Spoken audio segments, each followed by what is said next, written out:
الله الرحمن الرحیم. معززو ناظرینو کتونکو طلباء کرامو، علمی منطق بنیادی تعارف بیان درته کوم.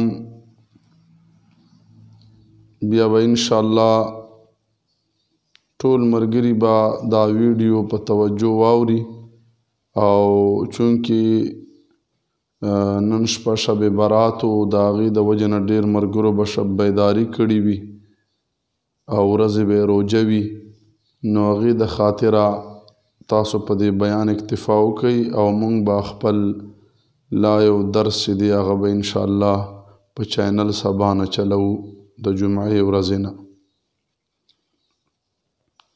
معززو ناظرینو کتونکو طلباو، علم منطق بارے کی څو څیزونه پیژندل ضروری دي.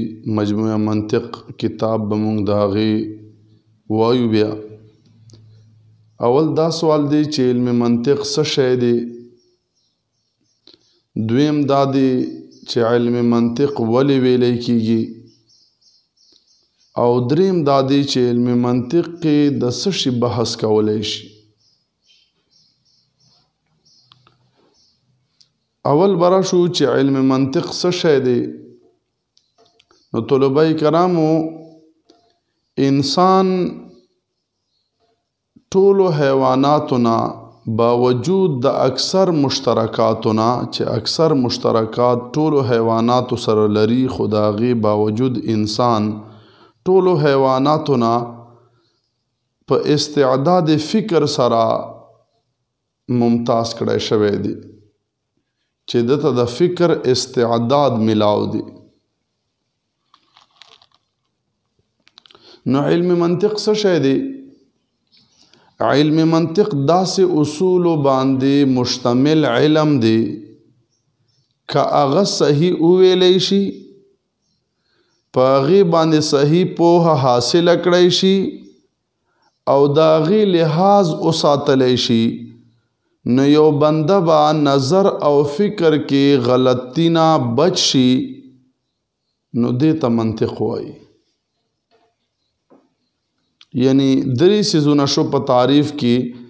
داسې اصولو باندې مشتمل علم دی که هغه صحیح وویلی شي، که د هغې اصولو باندې صحیح پوهه حاصله شي او د هغې بیا لحاظ وساتلی شي، نو انسان با د نظر او فکر کې غلطی نه بچ شي. د دینا نظر او فکر هم مخې له راځي، چې نظر او فکر مونږ وی چې د دې غلطی نه بچ شي. نو دا نظر او فکر څه شی دی؟ نو نظر او فکر دا دی، مجموعه منطق کې بیا بیانو، یو نامعلوم څیز معلومولو دپاره د هغې متعلقه څو معلوماتو په مابین ترتیب ورکولو ته نظر او فکر وایي. بیا یو پیره واورئ، یو نامعلوم څیز معلومولو دپاره د هغې متعلقه څو معلوماتو په مابین ترتیب ورکولو ته نظر او فکر وایي. بهرحال منطق د تعریف پر رڼا کې درې شرایط تو لحاظ وکړی شو. که یو شرط هم منتفی شي، نو اصابت رای به مشکل شي، یعنی رای مصیب کېدل با درست رای به مشکل شي. درې شرایط شو. څه مطلب؟ که صحیح ویل کېدل ضروری دي، چې صحیح وویلی شي. دویم چې صحیح پوهه پې حاصله شي. دریم چې د هغې حصول لحاظ هم وساتلی شي. نو دا درې واړه به یک وخت چې دی شرط واحد په درجه کې دي. درې واړه شرایط ضروری دي. تعریف د بیان نه دا هم طلباو معلومه شوه چې علم منطق ولې ویلی کیږي. ولې؟ هغه څنګه؟ هغه دارنګې چې الله تعالی هر انسان ته قوت عقل ورکړی دی. الله تعالی هر انسان قوت عقل مالک ګرځولی دی، او قوت عقل چې دی دا یو متصرف قوت دی، تصرف کوي. دارنګه هر باکمال انسان دا تمنا لري، هر باکمال انسان دا خواهش لري، تمنا لري چې د هغې عقلانی تصرف چې دی هغه صحیح او نتیجه خیز وي. هر یو وی چې د انسان عقل چې کم تصرف کوي هغه صحیح او نتیجه خیز وي، ښه نتیجه ورکي. نو دا تمنا مندلو د پاره قوت عقل تصرف چې دی، تصرفات چې دی هغه صحیح منهج باندې ودرولو د پاره علم منطق یو اهم ذریعه دی. که څوک وایي چې دا قوت متصرفه دی، دا عقل طاقت دی چې دی په صحیح منهج باندې ودرېږي، نو دی د پاره چې د کم علم ضرورت دی هغه علم منطق دی. ولی معزز طلباء کرامو ځکه چې دی په ذریعه سره عقل چې دی هغه د صحیح او غلط کې تمیز کوي. نفس عقل چې دی که منطق ته نه لري شي نو نفس قوت عقل چې دی هغې ته لازم نه دی چې دی به هر وخت چې دی تصرف د صحیح فکر کوي، نه بلکې کله فکر صحیح کېدی هم شي، کله غلطېدی هم شي. د هغې غلطي تصرف عقل د تصرف غلط کېدلو یو څو مثالونه واورئ. هغه دارنګې لکه مونږ کله وګورو په یو قیاس کې کله کله په مادي کې غلطي وشي چې هغې ته مادي غلطي وایي. لکه د هغې مثال تاسو ګورئ. هغې مثال دا د مونږ وایي چې کل انسان حیوان صغرا، کل حیوان حجر کبرا. نو حیوان بلا شي، نتیجه به مونږ سره راشي کل انسان حجر. وګوره حجر ثبوت شو د انسان هر فرد ته، غلط شو، هر انسان حجر دی. نو دا ولی غلطی رالا؟ دا ځکه غلطی رالا چې مونږ د دې علم خاطر ونه ساتلو، لحاظ مې ونه ساتلو. هغه څنګه؟ هغه دا چې مونږ سره کومه کبرا دی هغه کل حیوان حجر دی. اوس که وګورو هیئت د قیاس برابر دی. کل انسان حیوان ایجاب صغرا، کل حیوان حجر کلیت کبرا. هیئت د قیاس برابر دی، خو ماده غلطه دی. کبرا مونږ سره دی کل حیوان حجر، دا قضیه کاذبه دی، قضیه کاذبه دی. وګوره مادی کې غلطی راله. نو علم منطق چې دی مونږ د قوت عقل چې کم تصرفات دی هغه منهج په ځای ودرئ، هغه منهج په ځای ودرولو د پاره چې کم معیار دی د قوت عقل، نو هغې ته چې دی علم منطق ویلی کیږي. بل قیاس تاسو وګورئ چې کله قوت عقل چې دی، نفس قوت عقل په دې تصرف کې غلطیږي، د هغې بل صورت ګورئ. لکه مونږ ووایو قیاس جوړ کو، ووایو چې بعض الانسان حیوان و بعض الحیوان فرس. نو نتیجه به مونږ سره راشي حیوان بلا شي، مونږ سره به نتیجه شي بعض الحیوان فرس. وګوره بعض حیوان فرس دی، د فرس ثبوت شو، بعض حیوان دا خو نشي کېدی. دا ولی غلطه نتیجه رالا؟ اوس دلته که مونږ وګورو ماده هم صحیح دی، بعض الانسان حیوان صحیح دی، بعض الحیوان فرس صحیح دی، خو هیئت د قیاس صحیح نه دی. ولی؟ بعض الانسان حیوان صغرا خو ایجاب شتا، موجبه دی، خو بعض الحیوان فرس کبرا چې دی اغا کلی نه دی. ایجاب کلیت کبرا شرط د قیاس کې کلیت کبرا نشتا، کلی نه دی. کنه بعض الحیوان فرس ته تاسو ګورئ دا چې دی جزئیه دی. نو دی د وجه نه کله چې دی د دواړو کې هیئت او مادي دواړو کې خطائی راشي. لکه د هغې مثال وګورئ بعض الانسان حیوان صغرا، بعض الحیوان حجر کبرا. نو حیوان بلا شي، نتیجه به مونږ سره راشي بعض الانسان حجر.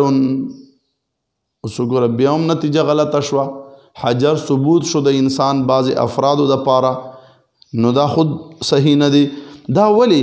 دا ځکه چې مونږ کبرا وګورو بعض الحیوان حجر، حجر ثبوت شو بعض حیوان د پاره، نو دا ایجاب کبرا هم نشتا نه کلیت کبرا هم نشتا کبرا کلی کېدل ضروری دی او دا جزیه دی بعد الحیوان حجر کلیت کبرا شرط هم نشتا او بل دا دی چې بعد الحیوان حجر قضیه کاذبه هم دی نو ما مطلب دا دی چې معززو طلباء کرامو د دغه غلطیانو نه بچ کېدلو دپاره قوت عقل دپاره یو معیار پکارو او هغه معیار ته علم منطق ویلی کیږي په دې سره یو ډیر مشهور سوال دی د هغې جواب هم وشو هغه مشهور سوال دا دی چې سوال څوک کولی شي چې بعضې خلکو خو علم منطق هم ویلی وي